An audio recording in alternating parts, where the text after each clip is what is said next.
시간에는 주택법 보셔야 되는데 먼저 한 장짜리 다 가지고 계시죠?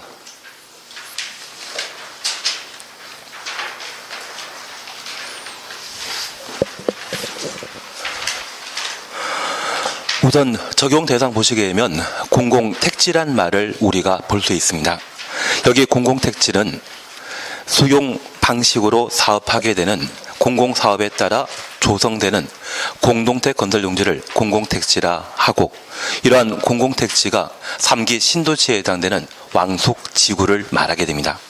그리고 이 왕속지구에는 여러 시행회사에서 아파트 단지를 만들게 되는데, 그러한 아파트 단지를 주택단지라 표현하고, 이러한 주택단지에는 주택과 부대폭리소를 설치하게 됩니다. 그래서 3번의 주택과 관련된 내용으로 준주택이라는 말을 우리가 볼 수 있습니다. 오피스텔, 노인 복지주택, 다중생활시설, 기숙사란 말 보실 수 있는데, 시험 볼 때까지 그냥 오노닭이라고 생각하십니다. 오노라는 분 기억나지 않으십니까? 오노. 예. 다 아시는데요. 그래서 오노닭이라 생각하시면 저 네 가지가 바로 준주택에 해당되는 것으로 파악하시면 됩니다. 그리고 국민택과 민영주택에 관한 개념을 각각 볼 수 있고, 3번 도시형산주택 자주 시험에 냅니다. 그리고 양가 4번에 기타와 관련되어 세대 구분형 공동주택이라는 말 찾으셨죠? 이 세대 구분형 공동주택이 2월 15일 날 바뀌었습니다. 2월 15일 날 개정되었는데, 사업계획 승인마다 세대 구분형 공택을 건설하게 되면 3, 4 묶어놓습니다. 전체 세대수의 3분의 1 이하까지만 세대 구분형 공택 만들 수 있고, 4번 전체 주거적 면적 합계 3분의 1 이하까지만 세대 구분형 공택으로 건설할 수 있습니다. 그리고 새로 만드는 것만이 아니라 기존 공동주택 아파트를 세대 구분형 공택으로 건설할 수 있는데, 우리 공동주택관리법상 허가 신고에 관한 절차를 거치는 공동택 찾으셨고, 1번 동그래 놓습니다. 1번 봐주십니다. 구분된 공간의 세대수는 기존 세대수를 포함하여 2세대 이하. 그래서 기존 한 세대가 있다면 한 개 세대만 더 세대 구분형 공택으로 건설할 수 있다. 그런 의미가 되게 됩니다. 그리고 3번 보시게 되면 세대 구분형 공택의 세대수가 전체 세대수의 10분의 1 이하이며 해당 동의 세대수의 3분의 1 이하까지만 세대 구분형 공택으로 건설할 수 있다. 3번 동그래 놓으시고, 얘가 올해 개정된 사항이기 때문에 시험에 나오게 될 겁니다. 그리고 토지 임대부 분양주택은 토지 소유자와 분양된 주택 소유자가 서로 다른 것을 말합니다. 그래서 우리 세대 구분형 공택에 별표 하나 해놓으시고, 적용 범위와 관련되어 얘가 무조건 나온다, 그 생각 해놓습니다. 그리고 6번 기타와 관련되어 부대시설, 복리시설, 간선시설이라는 말을 각각 볼 수 있고, 4번 리모델링이라는 말 찾으셨죠? 별표 하나만 해놓습니다. 주택법의 리모델링은 대수선하거나 일부 증축하는 것을 리모델링으로 정해놓고 있는데, 건축법상 리모델링은 개축이 포함됩니다. 주택법에는 대수선형과 증축형 리모델링 사업으로 각각 구분하게 됩니다. 그리고 증축형 리모델링은 세대 수선가형과 수직 증축형으로 각각 구분하고 있는데, 자주 시험에 출제되는 내용으로 반드시 봐 놓으셔야 됩니다. 그리고 양가로 2번 리모델링에 대한 허가 요건이라는 것 보셨는데, 얘도 꼭 보셔야 됩니다. 그래서 아마 올해 시험에 내게 된다고 하면 세대 구분형 공택에 관한 사항과 리모델링에 관한 사항을 시험에 다루게 될 겁니다. 그리고 도시형 생활택에 대해서는 별표 하나만 해놓으시고, 워낙 자주 시험에 나왔기 때문에 이 정도를 한번 보셔야 됩니다. 그리고 이 주택건설 절차 사셨죠? 1번 사업체입니다. 주택법에 따라 주택을 건설하는 시행자를 사업주체라 표현하게 되는데, 양가 1번 등록사업자와 2번 주택조합이 있습니다. 주택조합 별표 해놓습니다. 매년 문제 하나 또는 두 문제가 출제되는 것이 주택조합과 관련된 내용입니다.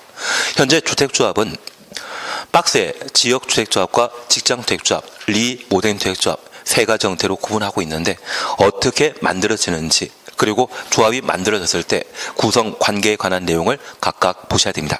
한 장 넘기시니 다음 페이지 보시니 사업계획 승인이라는 말 찾으셨죠? 여기 사업계획 승인과 관련되어 양가로 2번 보시게 되면 사업계획 승인 대상은 주택은 30호 30세대 이상 건설하는 때 사업계획 승인 받도록 되어 있습니다. 대지 조성 사업을 하게 되면 10,000제곱미터 이상의 대지 조성 사업을 하고자 한다면 사업계획 승인받고 대지 조성 사업을 시행하도록 되어 있습니다. 그리고 사업계획 승인 요건과 관련되어 천천히 해나가시면 되고 3번 착공 신고 찾으셨죠? 우리 착공하면 몇 년입니까? 2착입니다. 예외 1착, 3착, 5착이 있었습니다. 그 중에 착공 신고와 관련되어 원칙 보시게 되면 사업계획 승인받으로 몇 년? 5년 내 공사에 착수할 것. 그래서 이 사업계획 승인은 2착이 아니라 5착에 해당되는 예외라는 걸 잡아 주셔야 됩니다. 그리고 분할 시행과 관련된 이야기, 그리고 취소에 관한 내용을 각각 볼 수 있습니다. 그리고 4번 사용검사 찾으셨죠? 여기 사용검사는 건축법에서는 사용 승인이라 분류된 것이 주택법에서는 사용검사란 말로 달리 표현하고 있습니다. 그리고 절차와 관련되어 신청일부터 15일이라는 말을 한번 확인하시고 임시 사용 승인 이러한 부분들은 천천히 해나가게 될 겁니다. 그리고 5번 부대사항과 관련되어 수용, 국공유시, 채비시 이 세 가지를 묶어 놓습니다. 이 세 가지는 사업계획 승인 대상 주택 건설 사업을 원활하게 시행하기 위한 땅, 용지 확보에 관한 사안입니다. 그리고 주택 상환 사채라는 말을 우리가 볼 수 있는데 얘는 자금 조달 방법으로 허용하는 제도입니다. 얘도 해나가셔야 됩니다. 그래서 부대사항과 관련되어서는 별표 하나 해놓습니다. 그리고 옆에 주택 공급에 관한 사안 나오는데 이 주택 공급에 관한 사항은 올해 주택 분양 시장은 규제가 강화되겠습니까? 규제가 완화되겠습니까? 현 상태 유지한다? 규제 강화된다? 지금 국토교통부 장관이 생각하는 것은 집값이 2018년 1월까지로 떨어져야 된다. 그 생각하고 계시거든요. 아직 그때까지 안 갔습니다. 규제 강화됩니다. 그래서 작년 같은 경우에도 9월 달까지 계속 공급에 관한 규정이 개정되었었습니다. 결국 이 파트는 취지에 관한 사항들만 파악하시고 향후 개정된 내용들을 한 7월 달 정도에 한번 정리해 나가시는 게 합리적이지 미리 정리해 놨다가는 예전에는 이렇게 이야기했는데 이제는 이렇게 이야기한다고 절 욕하십니다. 그래서 이쪽은 계속 개정될 상황이기 때문에 7월 갈 때까지는 좀 참고 계셔야 됩니다. 대신 이 공급과 관련되어 1. 입주자 모집이라는 말 찾았습니다. 가끔 아파트를 신규 분양하게 되었을 때 분양 광고 하지 않습니까? 그걸 입주자 모집 절차라 표현합니다. 그리고 2번 사업체에 대한 규제로서 1. 견본주택이라는 말을 볼 수 있습니다.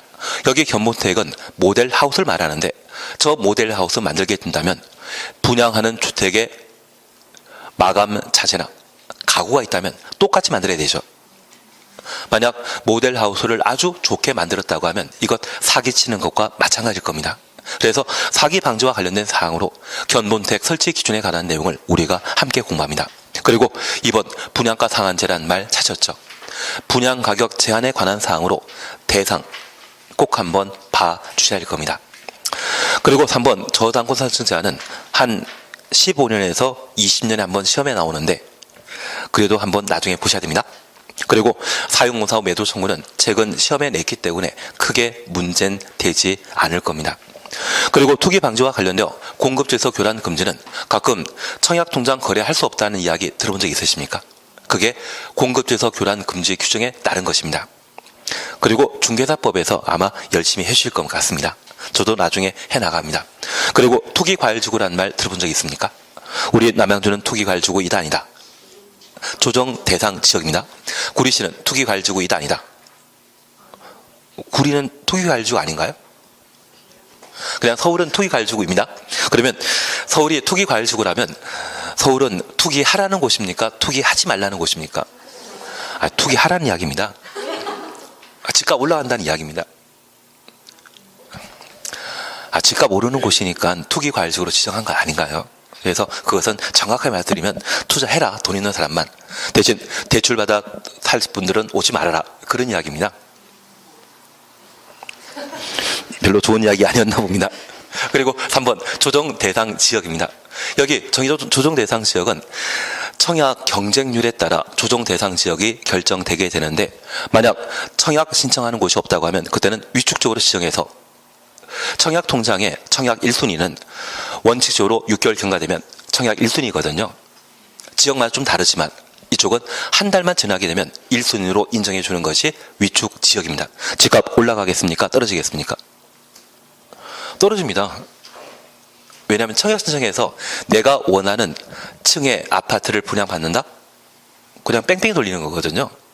대신 위축 지역이라고 하면 내가 원하는 층이 미분양 상태로 남아있다고 하면 그 층 내가 꼭 집어서 사들이면 되지 괜히 청약 신청하겠습니까? 반면 과열 지역이라면 청약 경쟁률이 아주 높은 지역을 말한다. 그런 의미로 이해해 주십니다.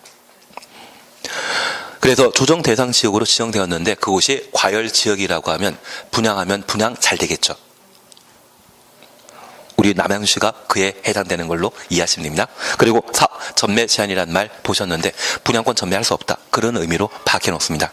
그래서 여기 공급편에 있어서는 우리가 지금 이렇게 정리해 놨지만 얘는 한 7월달 정도에 다시 한번 봐나가셔야 됩니다. 그 전까지는 많이 공부할 필요 없고 의미만 정도 파악하시는 게 필요하지 않나 싶습니다. 우선 578페이지에 주택법과 관련된 내용을 함께 살펴보십니다. 여기 주택법은 우리 시험에 7문제가 출제되게 되는데 우리가 잘 공부하시면 7문제 전부 맞추거나 실수하면 문제 하나 정도 틀리게 될 겁니다. 그래서 건축법과 주택법에 관한 사안들은 제가 부탁드리는데 건축법 저랑 같이 딱 3번 정도 하시고 나면 3번 정도 함께 공부하시고 나면 건축법에서는 출제되는 7문제 중에 5문제, 6문제는 쉽게 맞춥니다. 대신 내 스스로가 조금 더 노력해 주시고 공부를 해 주시게 되면 건축법은 출제되는 거 다 맞출 수 있고요. 그리고 주택법은 아주 쉽습니다. 얘도 한 3번 정도 공부하시게 되면 아마 출제되는 7문제 다 맞출 수 있을 겁니다. 그래서 내가 부동산 공법과 관련된 시험 범위에 국토계획법, 도시개발법, 도정법, 농지법이 있는데 이 4가지 법률이 마음에 들지 않는다고 하면 건축법, 주택법만 올인하시더라도 충분히 합격할 점수는 나오십니다. 대신 전제는 중개사법 열심히 공부하실 거죠. 그쪽에서 90 나오시게 되면 아무 문제 없으십니다. 그리고 국토계획법도 나옵니다. 빠지지만 않으시면. 빠지지만 않으면 나오십니다. 그래서 중개사법 좀 충분히 하시게 되면 얘는 좀 만만하지 않나 싶습니다. 예, 이번 시간에 우리 578페이지에 주택법 찾으셨죠? 우선 주택법의 제정 목적을 보시는데 이 법은 주택의 건설, 공급, 주택시장 관리에 관한 사항을 정함으로써 국민의 주거 안정과 주거 수준 향상에 이바지 하는 것을 목적으로 한다. 그래서 무주택 세대주에게 살 집을 만들어 주게 되면 주거 안정에 기여하는 것이죠. 그리고 오래된 주택 소유자에게 새로 지어진 아파트를 건설 공급하게 되면 그 수준을 향상시킨 게 될 겁니다. 그래서 무주택자와 유주택자를 배려하기 위한 제도가 주택법이라는 것을 이해해 주십니다. 그러면 이 주택법에서는 그 적용 대상에 관한 사안으로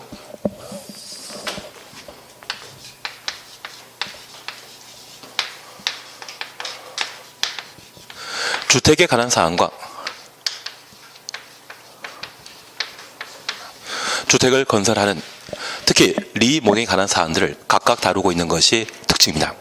그래서 저 주택과 관련된 사항으로 저 주택을 만들기 위해서는 땅이 필요한데 우리 택지란 말 들어본 적 있으십니까?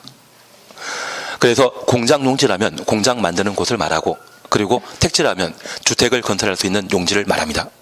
이런 택지에 있어서는 민영 택지와 공공 택지가 존재하는데 토지를 매매 등의 방법으로 취득하여 아파트 단지를 만들 수 있는 용지를 조성하게 되면 그때는 민영 택지이고 수용 방식으로 땅을 취득하여 아파트 건설 용지 조성하게 되면 그때는 공공택지가 되게 됩니다.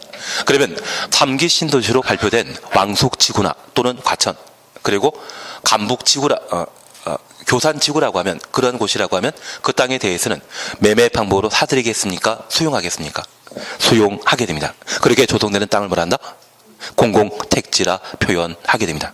그러면 우리 왕숙지구에는 6만 6천 세대의 아파트를 만든다는데, 한 개 아파트 건설 회사가 만드는 겁니까? 여러 곳에서 만들겠습니까? 여러 곳에서 만든다고 하면 현대나 또는 삼성 등이 만들게 되었을 때 그러한 아파트 건설하는 공간을 주택단지라 표현하게 됩니다. 그리고 이 주택단지에는 아파트만 들어가 있는 것이 아니라 주민의 생활을 도모하기 위한 필수시설인 부대시설, 그리고 주민의 후생 복리를 향상시키기 위한 복리시설이라는 게 각각 만들어지게 되는데, 만약 아파트 단지에 존재하는 단지 내 도로, 그리고 조경시설, 주차장은 필수시설이죠. 걔는 부대시설이라 표현하게 됩니다. 반면에 아파트 단지에 경로당이나 어린 놀이터 등이 있다면 얘는 복리시설에 해당하게 됩니다. 그래서 이러한 것들을 건설하는 공간을 주택단지라 표현하게 되고, 이러한 주택이 시간이 지나 노후화되게 된다면 재건축이라는 걸 할 수 있는데, 그 재건축하기 전에 건물의 노화를 억제하거나 기능을 향상시키기 위해 시행하는 사업이 있다면 그것을 리모델링이라 표현합니다. 현재 리모델링은 주택 법령에서만 다루는 형태입니다. 다만 건축법에서도 리모델링에 관한 사안들을 따로 정해놓고 있지만, 건축법의 리모델링과 주택법의 리모델링은 서로 다릅니다. 건축법에서는 대수선하거나 건축물 일부를 증축하거나 개축하는 것을 건축법상 리모델링이라 하고, 주택법에서는 대수선하거나 일부 증축하는 것을 리모델링이라 표현합니다. 주택법의 리모델링은 개축 없습니다. 개축을 리모델링으로 인정하고 있는 것은 어디에만? 건축법의 특징이라는 것을 잡아주셔야 됩니다. 그래서 보통 적용 범위에서 두 문항 정도가 시험에 출제되기 때문에 그에 관한 내용을 함께 보시는 게 필요합니다.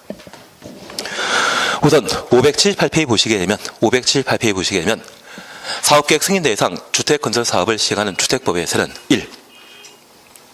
주택을 건설하게 되는데 양가로 2번 차셨죠. 광해 단독택 중에 1. 단독택과 2. 다중택, 3번 다가구택을 사업계획 승인받아 건설할 수 있고, 3. 공동주택에 있어서는 아파트, 연립, 다세주택을 사업계획 승인받아 건설하게 됩니다. 하나 이해만 해주실 것이 있습니다. 현재 주택은 광의의 단독택과 공동주택으로 분류하고 있는데, 건축법상 광의의 단독택에는 협의 단독택과 우리 주변에 1층짜리나 2층짜리 단독택 보셨다고 하면 그게 협의 단독택을 말하는 겁니다. 그리고 하숙집이라 분류는 다중주택, 상가주택이라 분류는 다가구택, 그리고 대통령이나 총리, 남양시장이 살고 있는 관적 건물인 공관으로 나눕니다. 그런데 우리가 지금 공부하고 있는 주택법은 한 번에 건설하는 주택의 호수 세대수가 30 이상이었을 때 사업계획 승인받아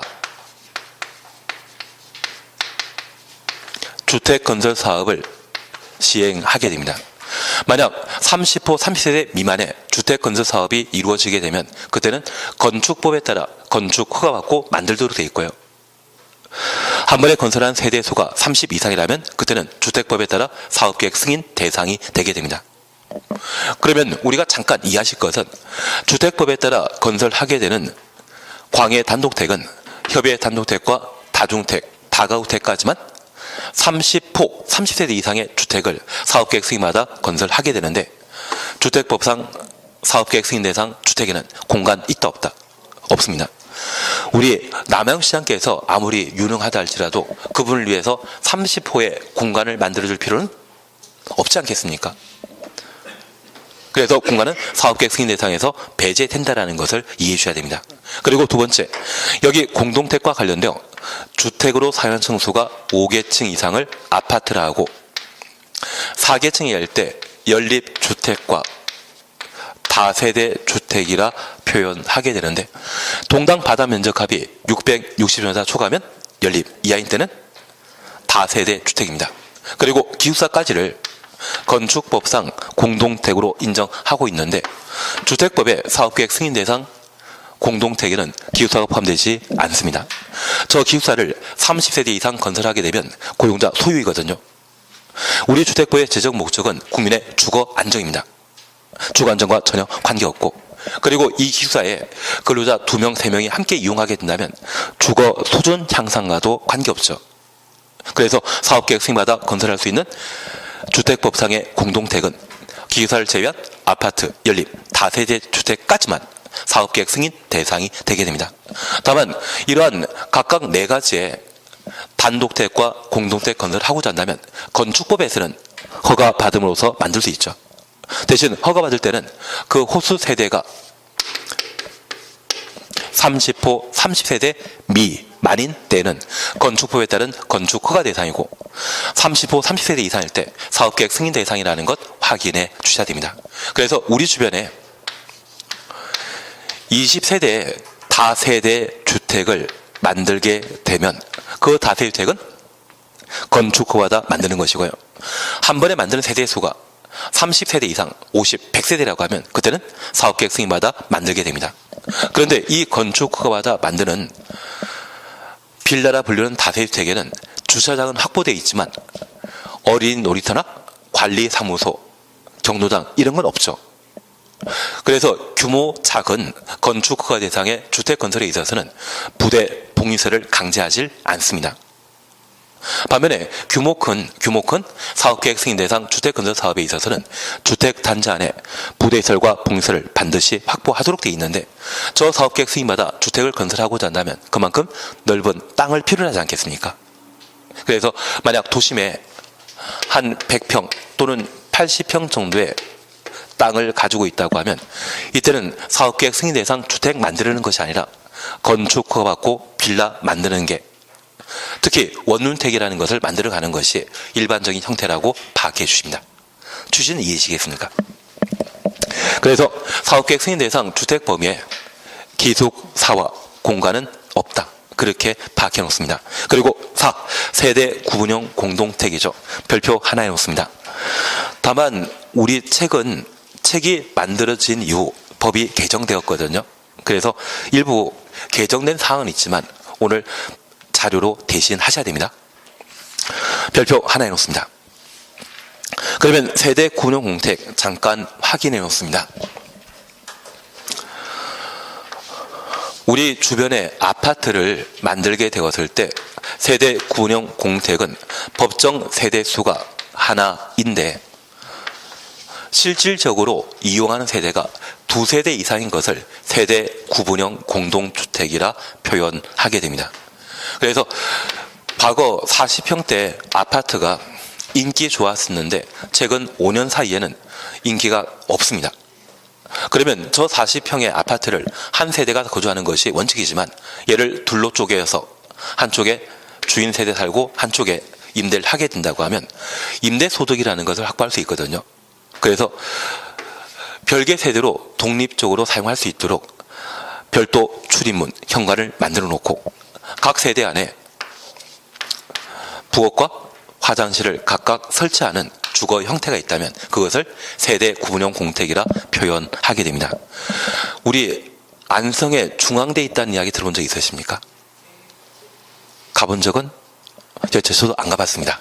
저도 안 가봤습니다. 그런데 저 안성에 한 40평대, 50평대 아파트가 그렇게 분양 잘 됐는데 학생들에게 불법으로 방 4개라고 하면 그 4개 쪼개가지고 각각 출입 통로를 만들어 놓고 방을 한 채, 집 40평 한 채를 전세나 월세 놓게 된다고 하면 만약 100만 나온다 했을 때 방을 4조각 내서 학생들에게 임대를 하게 되면 방마다 한 50만 원씩 받을 수 있다더라고요.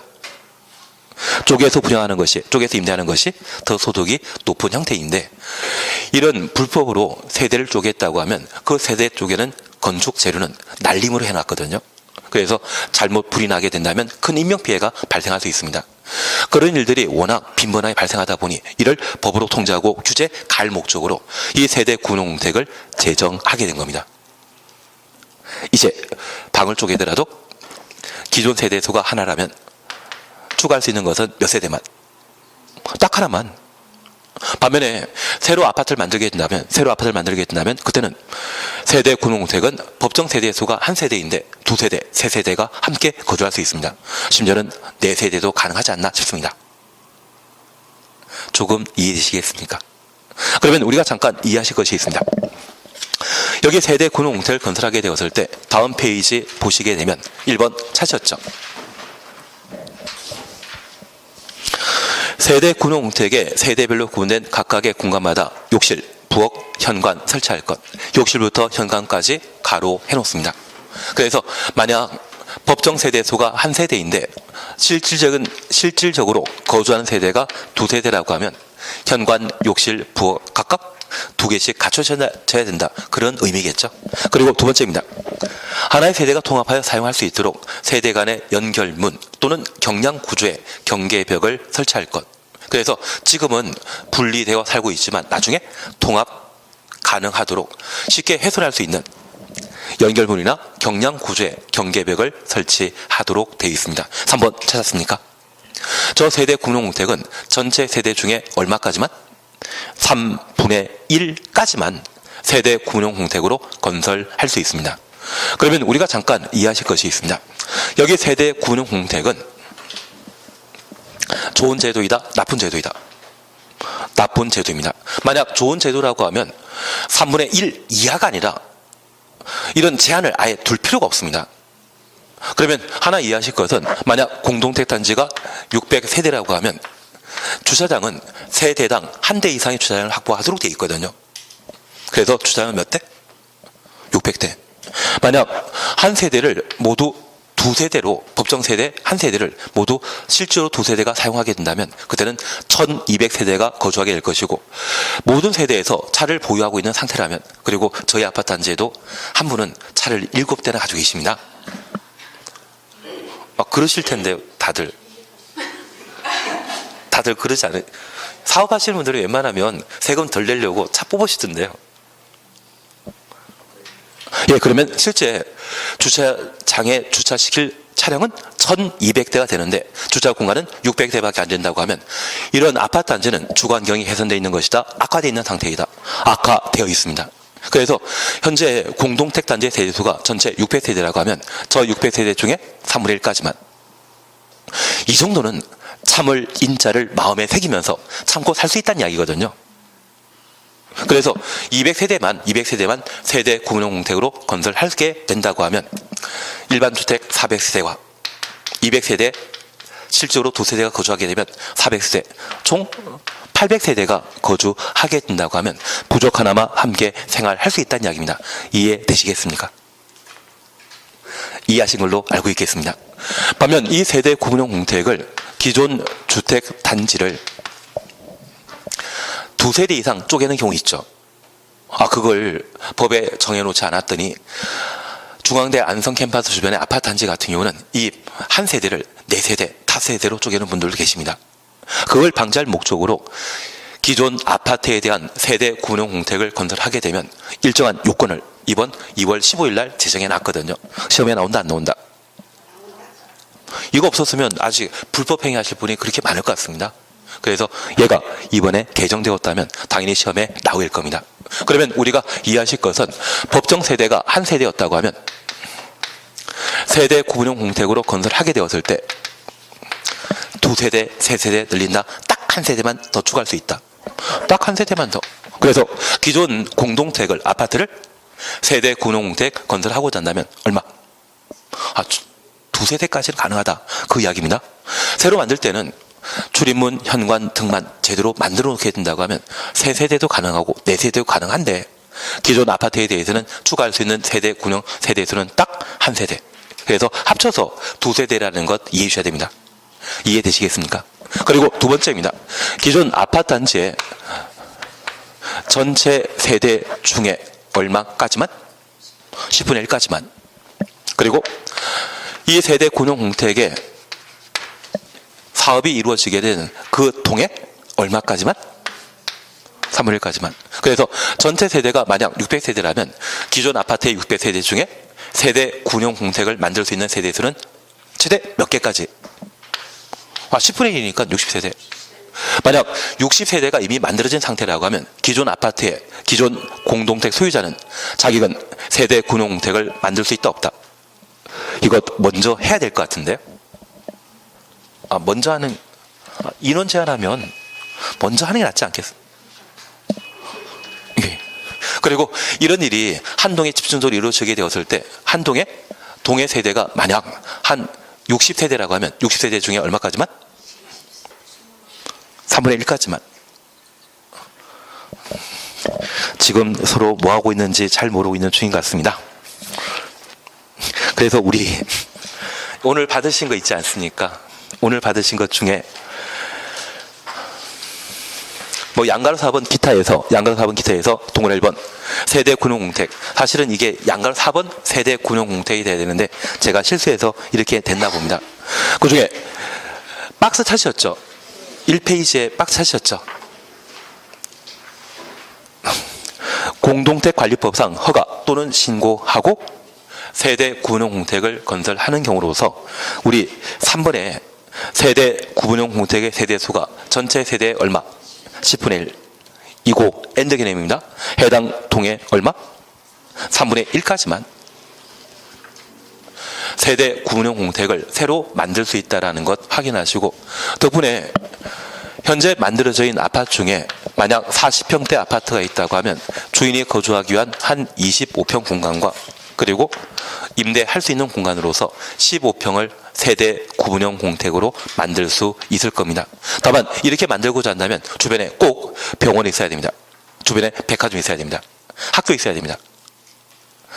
아니, 병원 같은 경우는 여성 간호사 또는 여성 직원들이 원룸이나 빌라에 거주하는 것보다 아파트 단지에 방을 빌려서 거주하시는 게 좀 더 치안상, 방범상 좀 안전하지 않겠습니까? 만약 그런 게 없는 상태에서 만들게 되면 계속 빈방이 될 겁니다.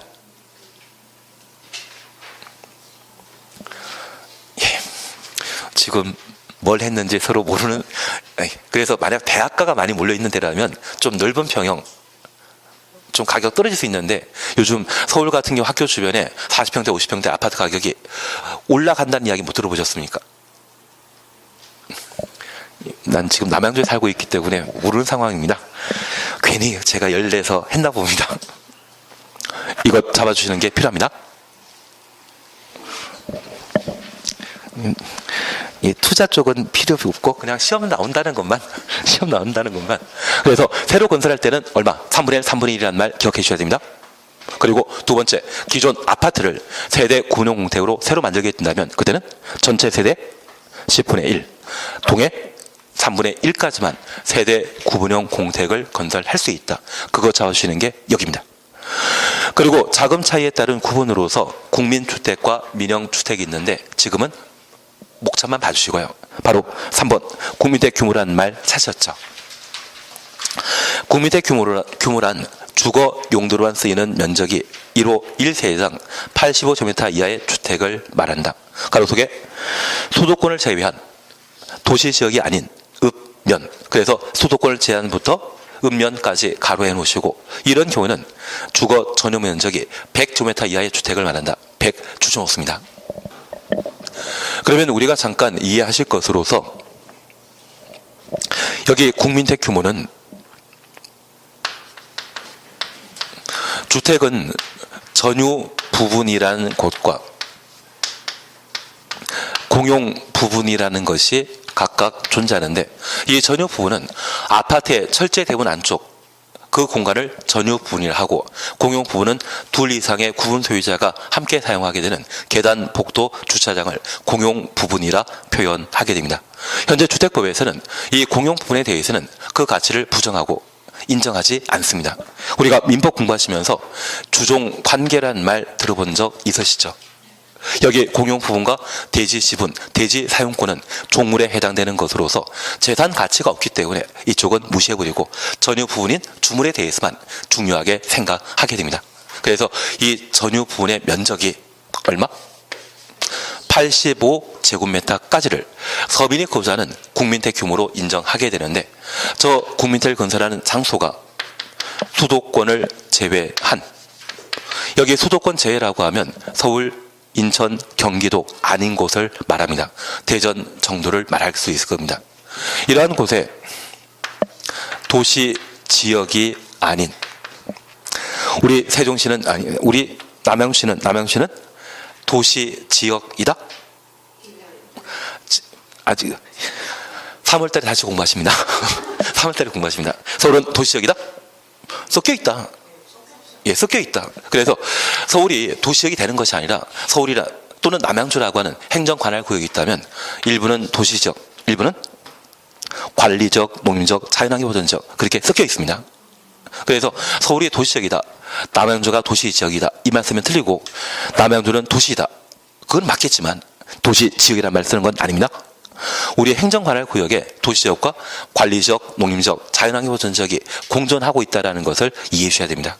그래서 도시지역이 아닌 업이나 면 지역인 경우라면 그때 국민택을 만들게 되면 최대 얼마까지 만들 수 있다? 100. 그래서 저 세 가지 장소 요건을 갖추게 되면 원래 국민택 규모는 85이지만 수도권 아니고 도시지역 아니고 행정관할 구역이 읍면 동으로 나뉘지 않습니까? 동이 아닌 읍이나 면 지역이라고 하면 그때 건설하는 국민택은 최대 얼마까지 건설할 수 있다? 주거 전면적을 100제곱미터까지 건설할 수 있다. 이해되시겠습니까? 그래서 국민택 규모는 최대 얼마까지 건설한다? 원칙은 85이지만 최대는 얼마? 100제곱미터까지 건설할 수 있다. 그렇게 파악해 놓는 겁니다. 그리고 3번 도시형 살택에 대해서는 별표 하나 해놓습니다. 워낙 자주 시험에 나오기 때문에 얘를 꼭 한번 봐 놓습니다. 1번 찾으셨죠? 도시형 살택이란 300세대 미만 가로 해놓습니다. 국민택 규모에 해당되는 주택으로서 도시지역에 건설하는 다음 주택을 말한다. 도시지역 주놓습니다. 그리고 원룸형 주택, 단정 다세주택, 단정 연립주택 이 세 가지 형태를 도시형 생활주택이라 표현하게 됩니다. 특별히 단정 연립주택과 단정 다세주택은 묶어 놓으시는데 원래 연립주택과 다세주택은 주택으로 사용할 수 있는 층수가 원칙적으로 4계층 이하이지만 도시형 생활주택인 단정 연립 다세주택을 건축하게 된다면 건축위원회 심의 거쳐 최대 5계층까지 건축할 수 있다. 예외적으로 5층까지 건축할 수 있다는 것 확인만 해놓습니다. 그리고 원룸주택 찾으셨죠? 여기 원룸주택은 값은 세대별 주거 전용 면적은 50제곱미터 이하일 것. 원룸주택을 건설하게 되면 최대 규모는 얼마까지? 50까지입니다. 그리고 나버립니다. 세대별로 독립된 욕실, 부엌 설치하고 다버립니다. 욕실과 보일러실을 제외한 욕실과 보일러실 제외 가로 해놓습니다. 하나의 공간을 구성하며 주거 전용 면적이 30제곱미터 이상의 경우에는 30제곱미터 이상 추천놓습니다. 두 개의 공간으로 구성할 수 있다. 그리고 지하층에는 세대 설치하지 못한다. 거기까지만 하나 확인하십니다.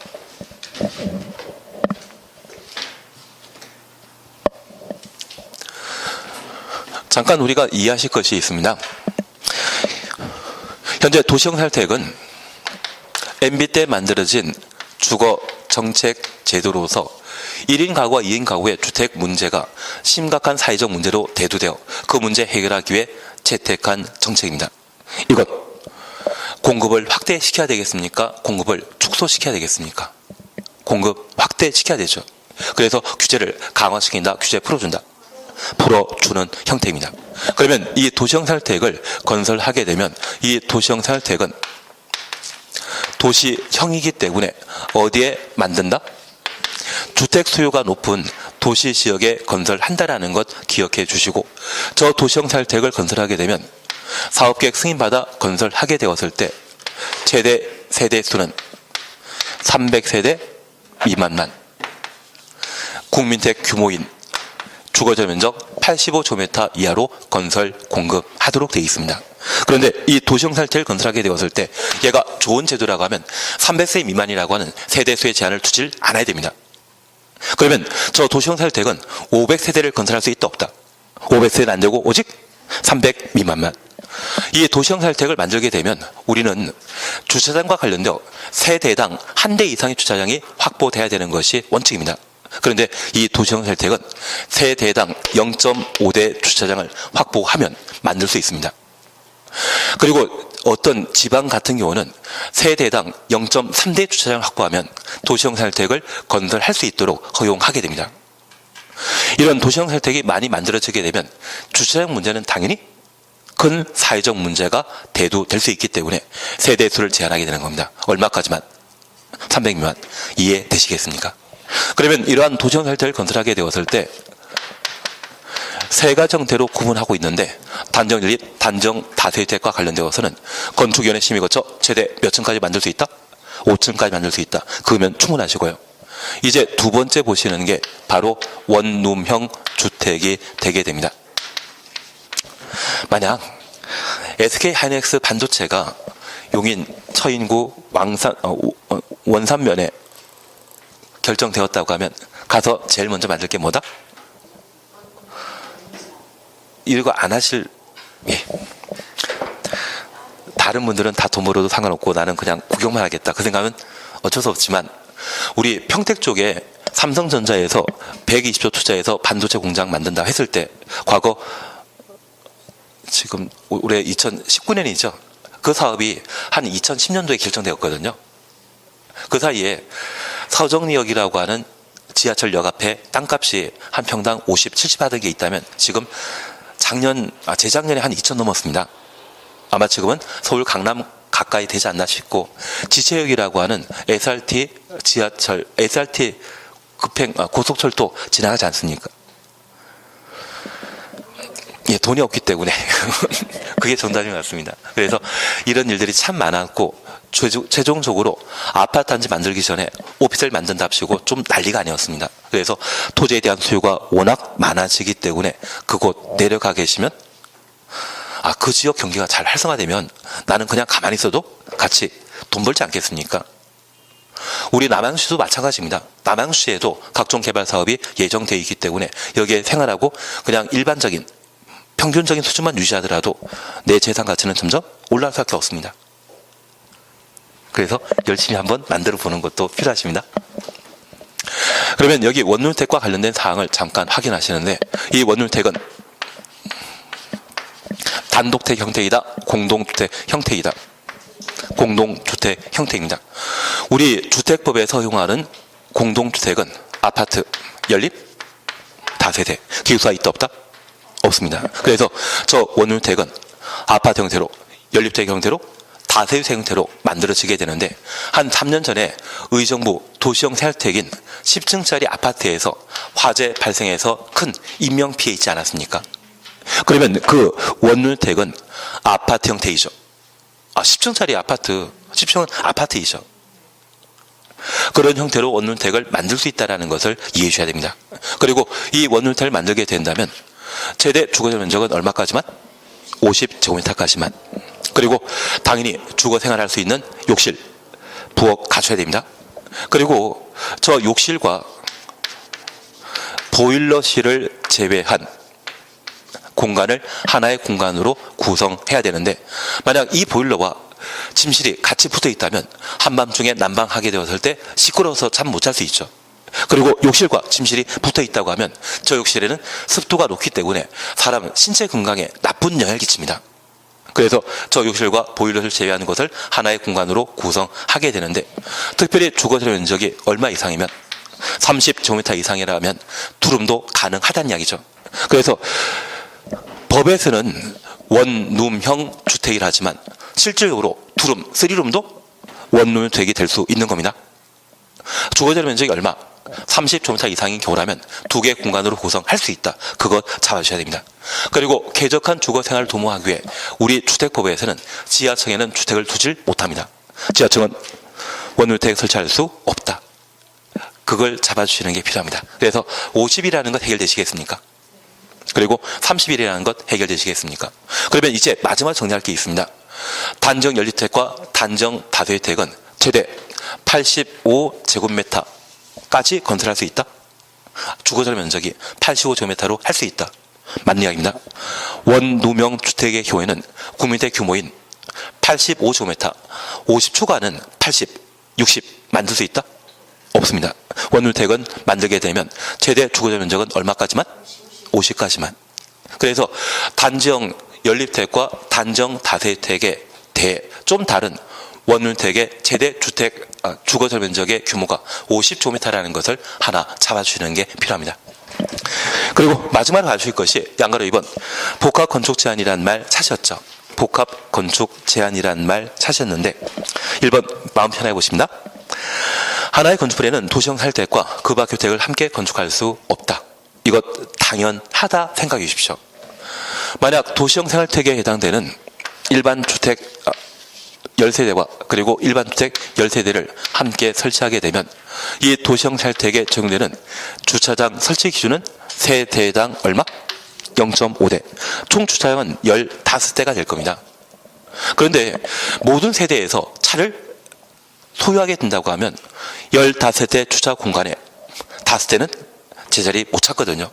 그러면 일반 주택에 거주하는 분이 자기 주차장 자리에 이 도시형 살택에 거주하는 차가 주차되어 있다고 하면 주민 상호간에는 싸움 날 수밖에 없을 겁니다. 그런 분쟁이 예상되는 주거 형태를 만들게 해서는 안 되죠. 그래서 일반 주택과 도시형 살택은 동일한 건물에 건축할 수 있다, 없다?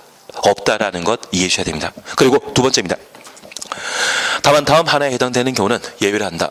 동일한 건물에 건축할 수 있다. 그런 의미입니다. 박스에 일리 묶어놓습니다. 첫 번째 원주택과 주거 전용 면적이 85제곱미터 초과하는 주택 한 세대를 함께 건축하는 경우 확인되시겠습니까? 그래서 나중에 1층짜리 단독주택을 구입하시거나 현재 1층짜리에 생활하시게 된다면 그냥 생활하는 게 나으시겠습니까? 월세 받으면 생활하는 게 낫겠습니까? 월세 받으면서 생활하는 게 좋습니다. 다만 이 부지 면적이 한 80평에서 100평 정도 된다면 참 좋은 것 같습니다. 그러면 저 1층짜리 철거해버리고 원룸형 주택을 건설할 수 있는데 저 원룸주택을 건설하게 되었을 때 반드시 1층은 상가로 만들어 놔야 되죠. 2층, 3층, 4층은 원룸주택으로 만들도록 되어 있는 게 좀 좋을 것 같습니다. 그리고 이 원룸주택을 관리하기 위해 주인 세대가 함께 거주할 수 있지 않겠습니까? 그래서 저 원룸주택을 건설하게 되면 이 주인 세대가 함께 생활하기 위해서는 딱 한 세대만 건설할 수 있고요. 주인 세대 주거적 면적은 얼마? 85제곱미터 초과할 것.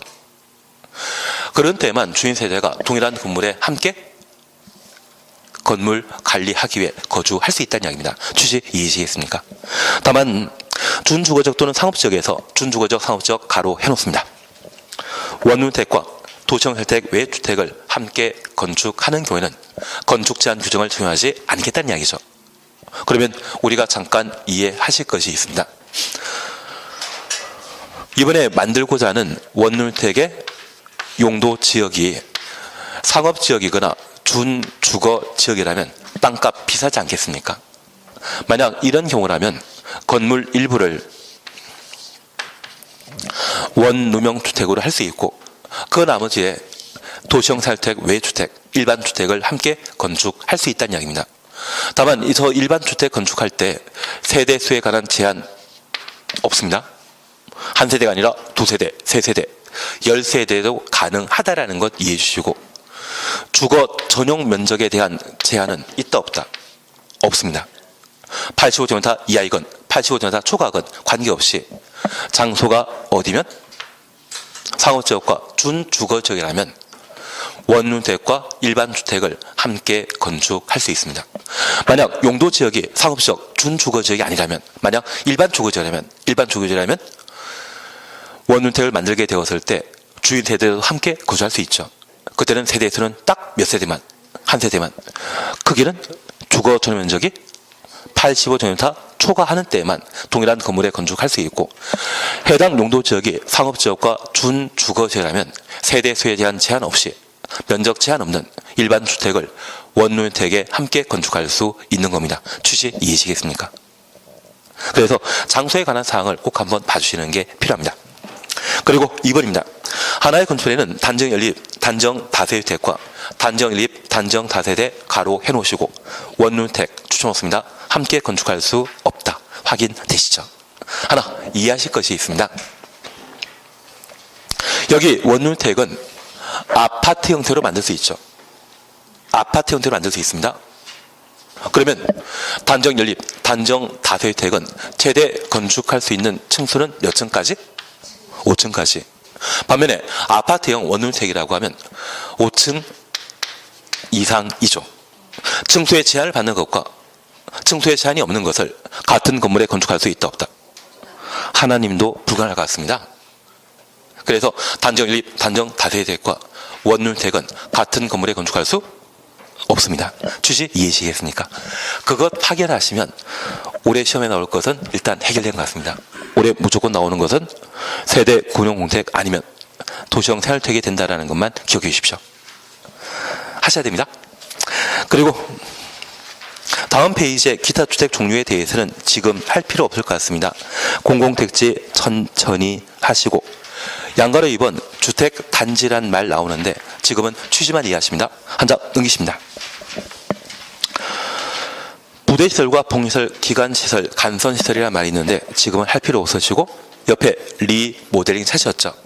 리모델링을 잠깐 쉬었다 하십니다. 쉬었다 하십니다.